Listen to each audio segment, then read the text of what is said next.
93.5 red FM पे एक कहानी ऐसी भी सीजन 2 प्रवीण के साथ। रुचि और अतीत की ये पहली एनिवर्सरी थी।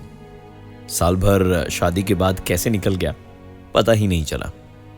दोनों का कहना था कि उनकी अरेंज्ड लव मैरिज थी। मतलब अरेंज पहले जरूर हुई, लेकिन बाद में बेइंतहा प्यार हो गया। रुचि खूबसूरत थी और उसको फोटोग्राफी का बहुत शौक था।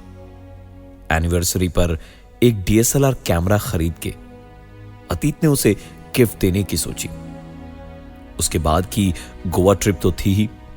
जब दुकान पे पहुंचा तो एक से एक कैमरा दिखे, लेकिन एक जिसमें ढेर सारे फीचर्स थे और पसंद का मॉडल भी था, वो किसी का इस्तेमाल किया हुआ कैमरा था।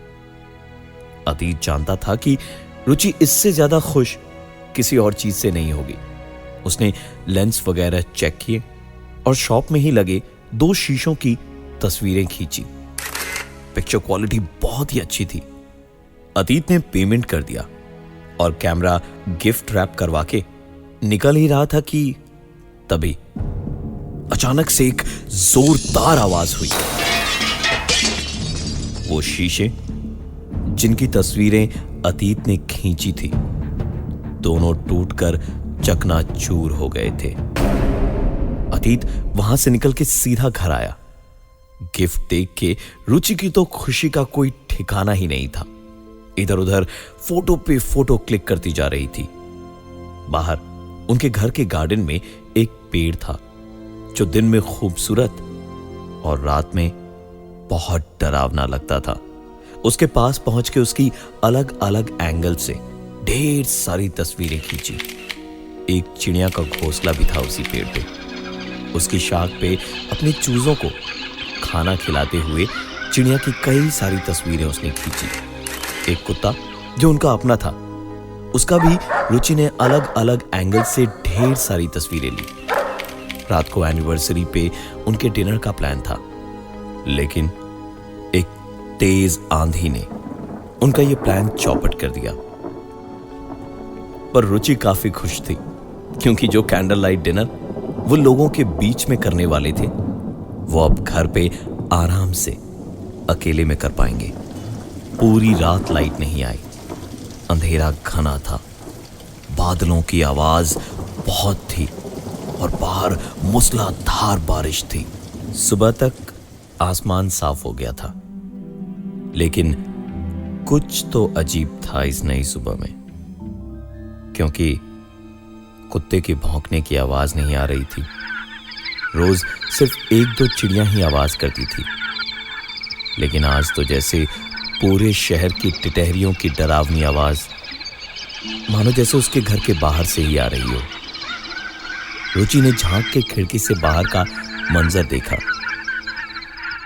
तो पता आया कि बाहर मातम का माहौल क्यों छाया हुआ था। वो बूढ़ा पेड़ बिजली के गिरने से जल चुका था। उनका कुत्ता पेड़ की एक भारी डाली से दब के मर चुका था, और इन सब के बीच चिड़ियों के बच्चों का बचना तो नामुमकिन ही था।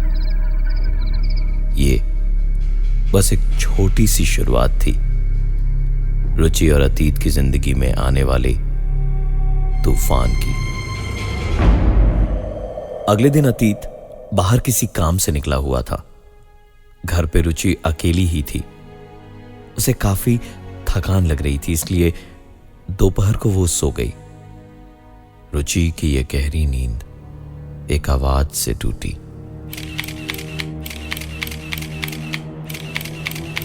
रुचि अचानक से अपनी नींद से उठी। देखा कैमरा टेबल के ऊपर उसके सामने ही रखा हुआ है। सेकेंड हैंड कैमरा था, तो हो सकता है कि कुछ टेक्निकल खराबी हो। यही सोच के रुचि अपने बिस्तर से उठी और कैमरा चेक करने गई। कैमरा में जब तस्वीरें देखी तो रुचि के माथे पे पसीना आने लगा था। उस कैमरा में रुचि की सोते हुए कई तस्वीरें थी। एक एक करके आगे बढ़ाई तस्वीरें तो डर से रुचि का बदन ठंडा पड़ गया।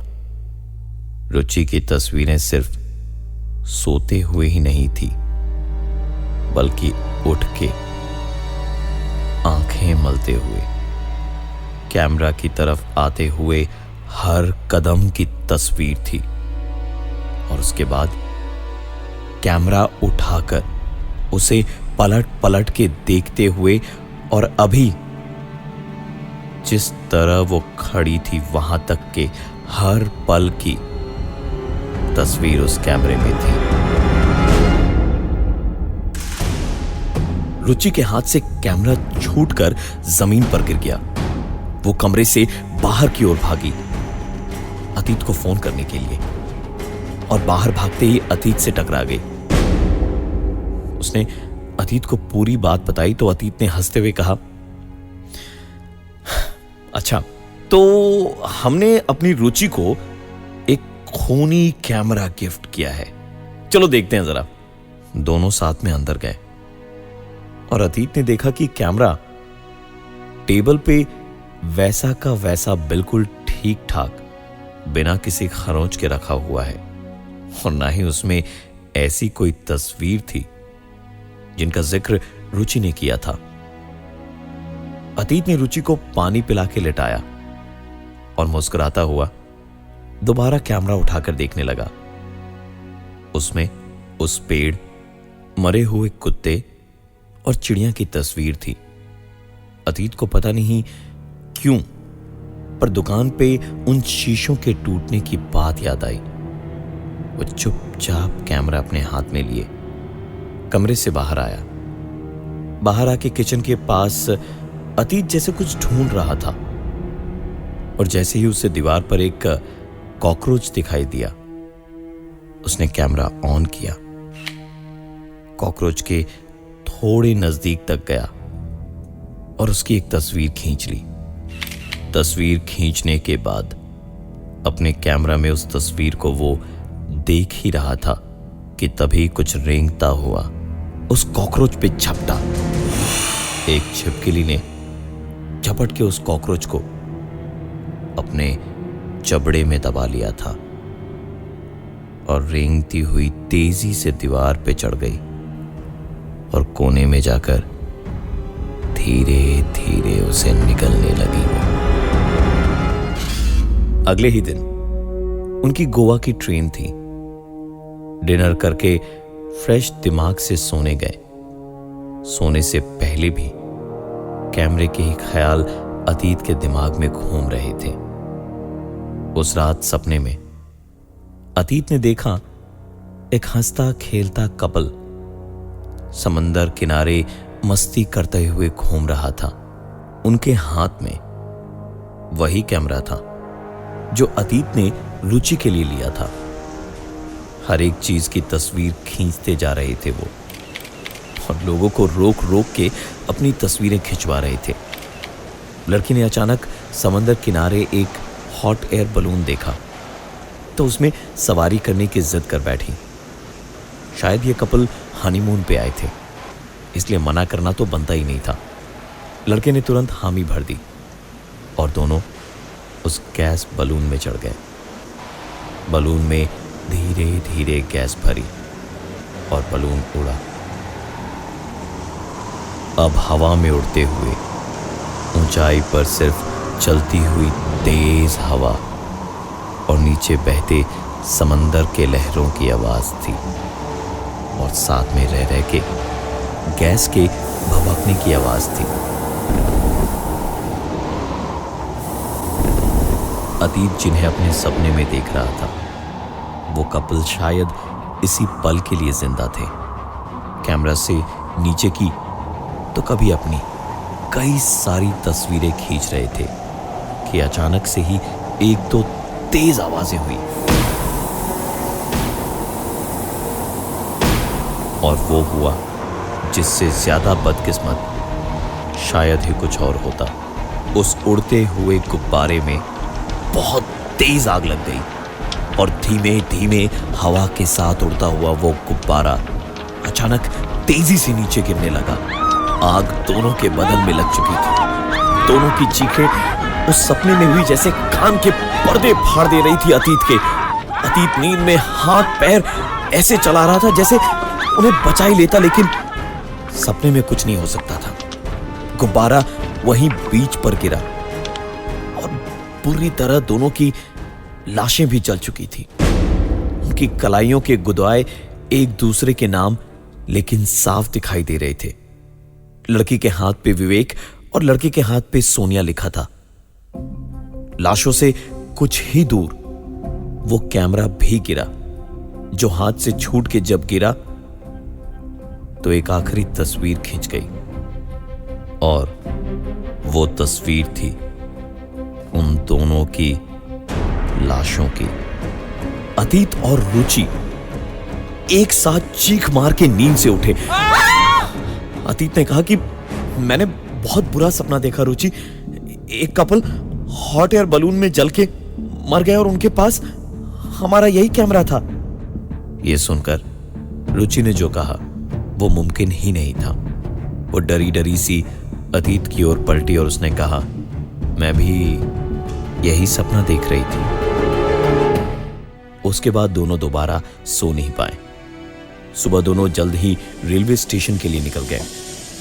ट्रेन में भी दोनों चुपचाप ही थे, पर कम से कम राहत ये थी कि उस मनहूसियत से दूर थे। कुछ ही घंटों के सफर के बाद खचाखच भरी ट्रेन में दोनों बाहर खूबसूरत छोटी छोटी लाल मिट्टी की पहाड़ियां और अचानक एक आधा झरना देख के खुश थे। दूर से ही आती एक नदी का नजारा देख के अतीत ने तुरंत कैमरा निकाला। ट्रेन ब्रिज के ऊपर आई और गाड़ी की आवाज गूंजने लगी। जितनी देर में ट्रेन नदी को पार करती, उतनी देर में अतीत ने ढेर सारी फोटोग्राफ्स खींच ली थी। नदी में भरा हुआ पानी, किनारे की हरियाली, और फिर शुरू हुई एक सुरंग। फोटोज खींच के जब अतीत ने देखा तो कैमरा में शायद मेमोरी फुल थी। एक भी फोटोग्राफ्स उसकी सेव नहीं हुई थी। कुछ एक शायद फोटोज सेव हुए थे तो वो साफ नहीं थे। सुरंग से जब ट्रेन निकलकर एक स्टेशन पे रुकी तो एक नया नया शादीशुदा जोड़ा उनके ठीक सामने वाली सीट पर आके बैठे। ये दोनों भी शायद अपने हनीमून के लिए गोवा जा रहे थे। सफर के दौरान उनसे अच्छी दोस्ती हुई। पता चला कि वो भी उनके होटल के पास ही एक होटल में ठहरेंगे। चारों का सफर आराम से कट गया। गोवा पहुंच के होटल में चेक इन करके नहा धो के लंच उसी कपल के साथ करने का प्लान था। चारों लंच पे जाने को निकले तो कहीं खाने जाएं इससे पहले ही उस लड़की ने हॉट एयर बलून देखा और उस पर चढ़ने की जिद कर बैठी। लड़की ने बहुत मनाया कि पहले लंच कर ले, लेकिन वो मानी नहीं। चारों मिलकर उसमें चढ़े तो लड़के ने कहा कि हम चारों की एक साथ एक फोटोग्राफ हो जाए, यादगार रहेगी। क्या पता हम भी आपकी तरह प्यारा सा कपल बने रहे। अतीत ने डरते डरते रुचि को देखा। रुचि कुछ बोले इससे पहले ही उस लड़के ने कहा, लाइए मैं सेल्फी की तरह एडजस्ट करके एक फोटोग्राफ खींच लेता हूँ। और कैमरा खींच के चारों को साथ में लेके उसने 3-4 फोटोग्राफ्स खींची और उसके फोटो खींचते खींचते के साथ ही बलून में आग लग चुकी थी। बलून बहुत बुरी तरह से जल रहा था। अतीत और रुचि एक दूसरे का हाथ पकड़े हुए थे और वो दोनों एक दूसरे का। बलून काफी तेजी से नीचे गिर रहा था और गिरते गिरते ही रुचि और अतीत की नजर उन दोनों की कलाइयों पर गई। लड़की की कलाई पे लिखा था विवेक और लड़के की कलाई पे सोनिया। इसके बाद की घटना के बारे में अतीत और रुचि दोनों में से ही किसी को कुछ याद नहीं है। गुब्बारे के मलबे के साथ अतीत और रुचि भी समंदर में गिरे। 2 दिन हॉस्पिटल में रहने के बाद होश आने पे पुलिस को उन्होंने सोनिया और विवेक के बारे में बताया।